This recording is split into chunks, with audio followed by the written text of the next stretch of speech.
So at Open Circle, we share practices that help us discover that all of life is practice. And this morning, our practice will be guided by Jen Willhoite.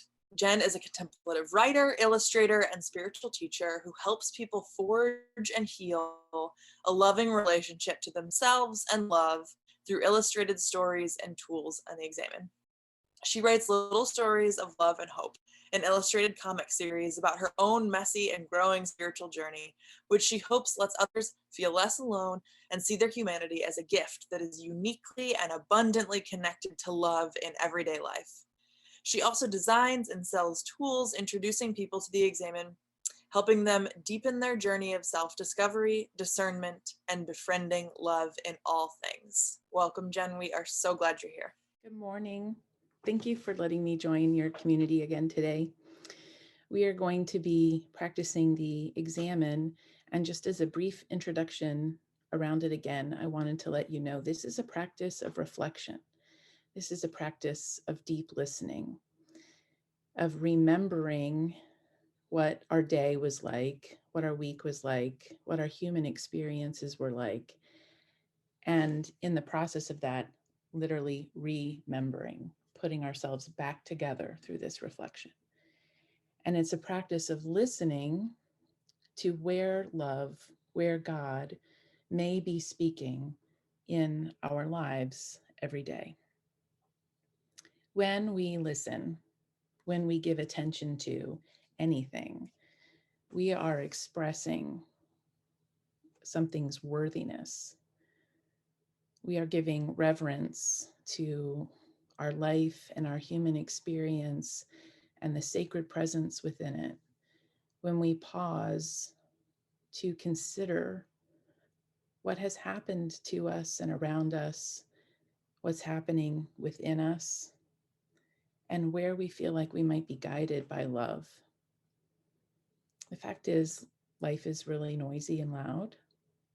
It can feel destructive and diminishing. It can feel expansive and beautiful. And at the close of the day, it's hard to know which voice, which input is which, and what our next steps can be.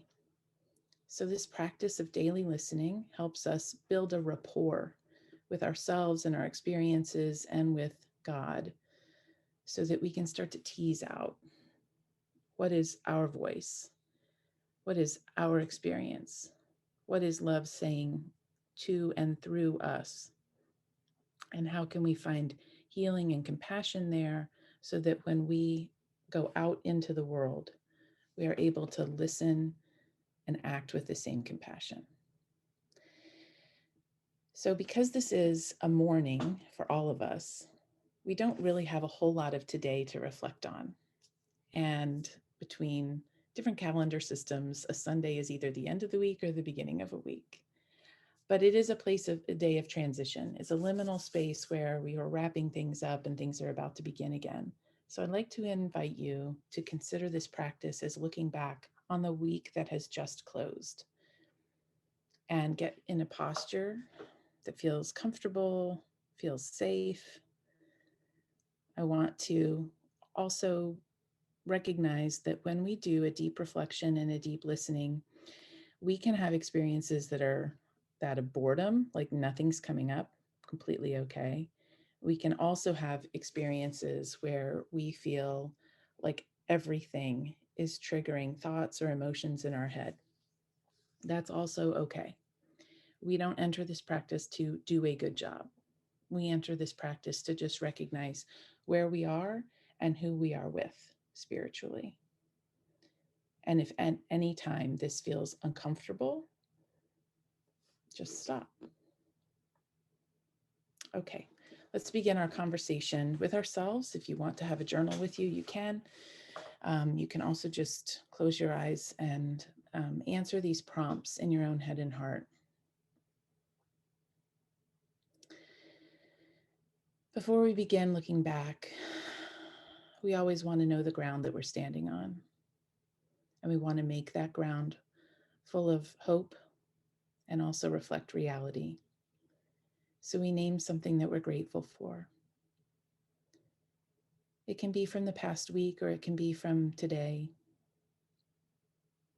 We name something that matters to us, something we cherish, a person or experience or a truth that is special to us.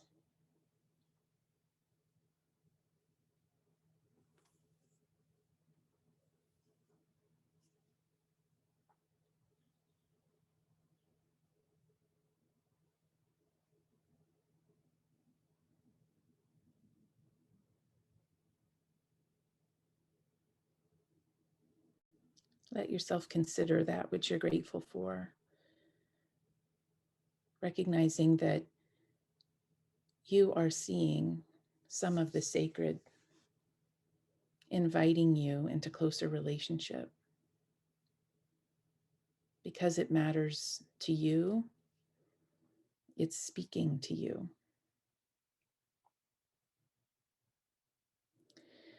Look back on your week. Maybe go back to Monday. Do you remember what Monday of last week even was? How your day might have started? What kinds of things were involved on a Monday?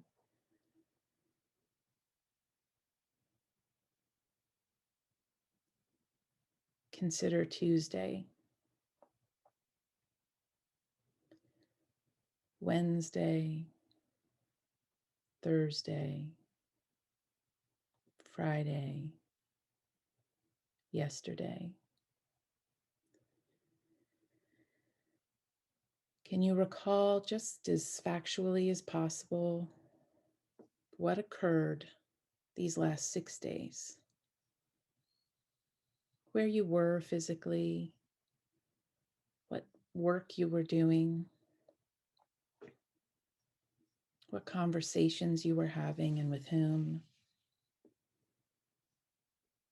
Can you recall what your energy felt like? Were you stretched thin? Were you harried?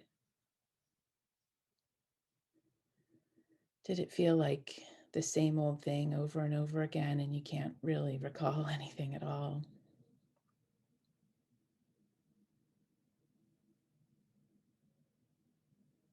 Don't worry about recalling every detail, but recall what you can. And acknowledge and listen to how it felt.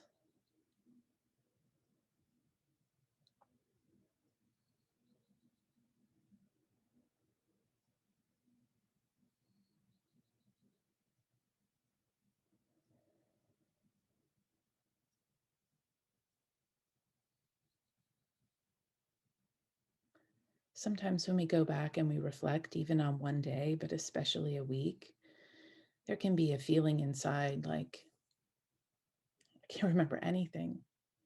I just had to get stuff done. I don't know, I just did stuff. And in our forgetting, we feel a kind of panic, like we're not supposed to have forgotten. We're supposed to remember everything. Why aren't we on top of things more? Just our remembering can feel full of pressure. Set that down. If you're feeling this way, let this be love's invitation for you to recognize that 1 week is a long stretch of time. One day is a bountiful stretch of time and is filled with so many different experiences and responses. We can scarce take it all in. The enormity of life is no joke. And yet, we have the skills to walk through it. When you're thinking back on your week, think of how you might be talking with an old friend. How'd it go? How are you doing? And now let yourself, deep inside, let the sacred come in and ask you a deeper, more tender question. Was there a moment or moments this week where you felt the ground kind of slipping beneath you? It could feel like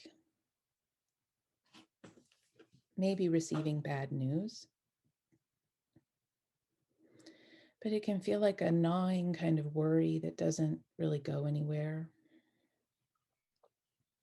Was there a sense of just a river of anxiety or concern? A feeling that you couldn't hardly catch your breath? Is there something that stuck out from this week that won't leave you alone in a painful, hard way, in a way that disorients and confuses, in a way that may even be leaving you a bit heartbroken, dazed, confounded?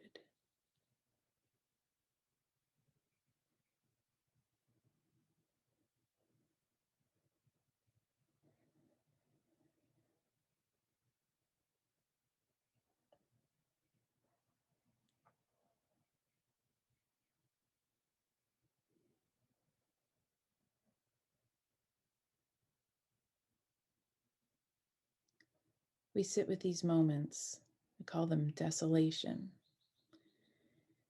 These are moments that, if it was up only to our own brain, only to our own human selves in the moment, we would decide perhaps that God is gone, or we are alone, without friends, without resource, without help. We might conclude that we haven't grown at all, and we are doing the same things we always do, and life is nothing but a hamster wheel going nowhere. This is a place. Desolation is a feeling that we experience. And in this place and feeling, we claim that things are inevitable. And we are bound more to a feeling of fate than we are hope in this place.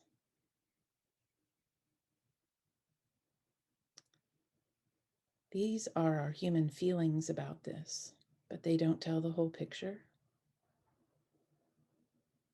It's important for us to recognize the circumstances where we do feel this emptied, this scraped across the ground. And here we listen for love's presence, and we ask for love's presence. Show me where you are, God, in this place of loneliness and disconnection,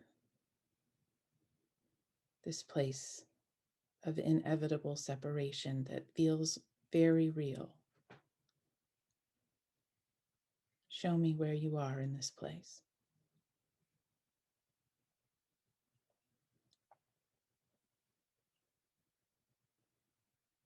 It may be that over today and the next few days, love's presence in our heartbreak is revealed. We don't need to judge ourselves or put ourselves in a moral courtroom for having these feelings. This is part of the human experience and part of what love asks us to share in a conversation such as this. When you look back on your week, were there moments that complemented this moment? Were there moments of ease, moments of laughter, moments of effortless work, engagement? Is there a feeling, a memory rising up, trivial or big, that's just settling high into your heart and making you feel seen, heard,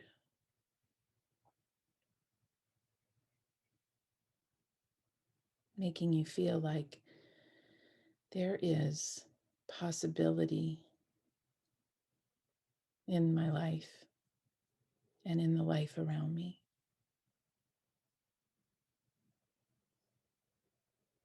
It can be as small as recalling the laughter that you shared with people in a kitchen making dinner.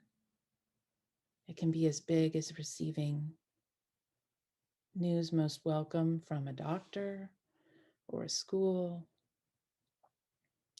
Any moment, though, where you were looking out at life and you felt like life was looking back at you with a smile and an embrace.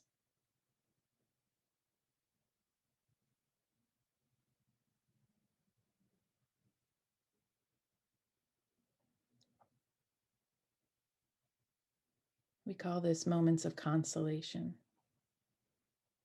These are deep moments of connection.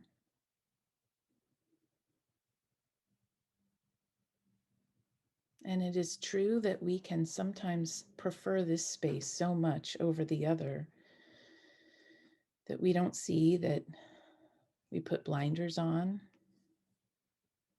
But this is not a surface area kind of happiness that lets us deny and only see positive things. This is a connection so deep that it fortifies us to face life in its goodness and its turmoil. We make note of consolation because of its depth of connection. Where were we? Who were we with? What were we doing?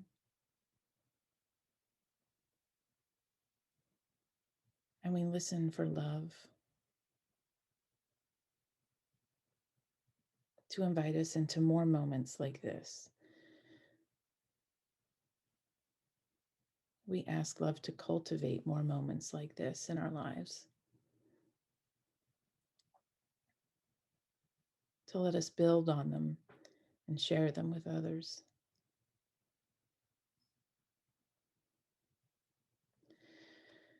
Staying back in time, we're still reflecting on our week. Listen closely to that still small voice within, to places that felt ruptured and broken this week. I mean, with your relationships to yourself and to others, directly and indirectly. Were there times this week where you caused harm or discord? Perhaps because you were hurt or tired or wounded yourself and you let it spread. Perhaps you made promises and circumstances were just that you couldn't live into them, but it feels like an ache. Were there harsh words this week between you and others? Was there exasperation, frustration, condemnation?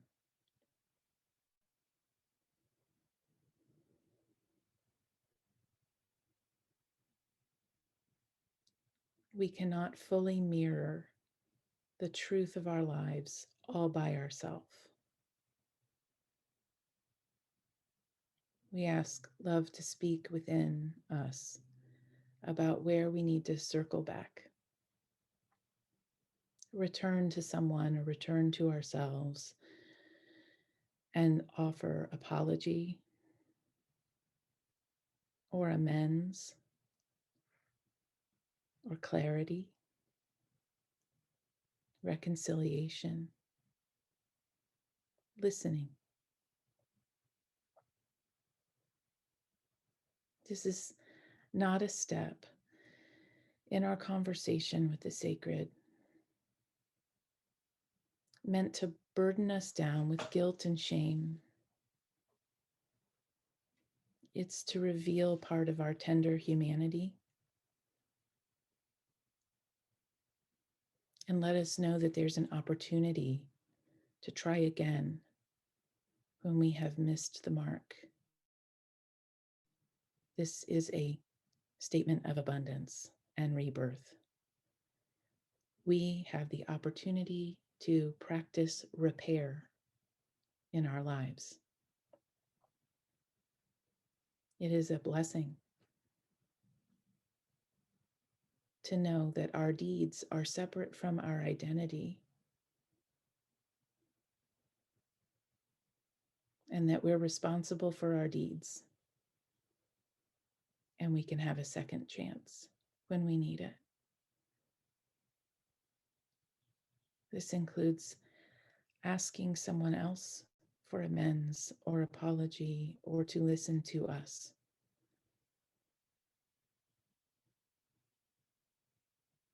This is about bringing into wholeness the connection we have with ourselves and the connection we have with others, knowing that that connection is precious and sacred and worth our attention and effort in the rebraiding of it.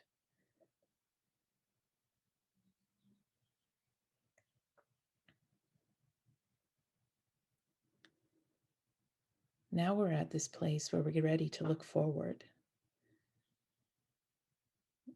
We're in a Sunday, and tomorrow begins for many of us a new week with work. We have time in this day before we fully get started. Share with love where you would like to go this week. With what energy and posture would you like to have your steps guided? How do you want to give attention to what you're called to do? And how do you want to respond? With patience, with tenacity, with enthusiasm, with quiet? Can you take a moment to see where you might be going this week in terms of your tasks, your requirements on your energy and calendar?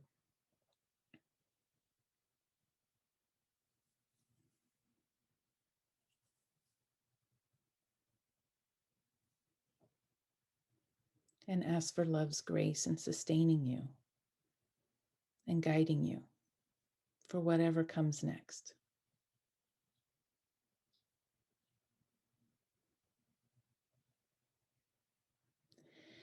And before we take our next steps into the week, we end our practice just as we've begun it, with gratitude, a circling round, naming something that is fortifying us, delighting us, bringing us a sense of hope and possibility. We name something that we're thankful for. Because in our naming of the thing that we are thankful for, we are naming an aspect of the sacred, and we are acknowledging that the sacred is reaching out to us uniquely for connection. And we want that gratitude to be the ground that we travel on as we move forward. So name something dear to your heart right now. Ask love to keep it close to your heart so that you remember what is most important.